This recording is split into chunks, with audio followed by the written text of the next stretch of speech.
what I wanted to do with my class time and the way I reorganized it is to ensure having a lot of time to discuss with the students.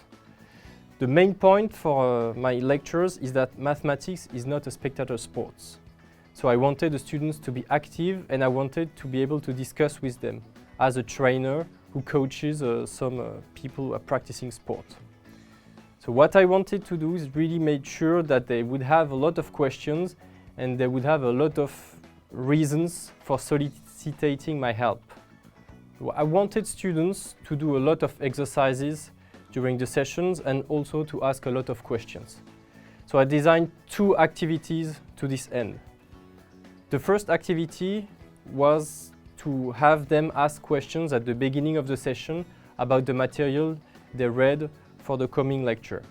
So they had to read some material in advance, giving a lot of definitions, theorem, important results, propositions, whatever.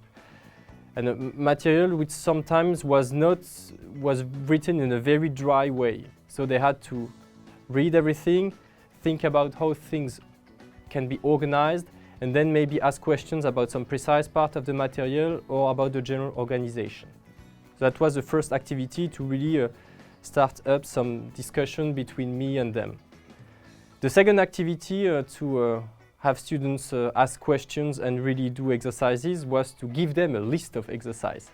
So they would sit around in groups of 3 or 4 and they would try out the exercises. Sometimes the questions would be asked in a somewhat cumbersome way, which was designed to have them think about what is really difficult to prove and how they should prove them and is there really a difficulty in the first place.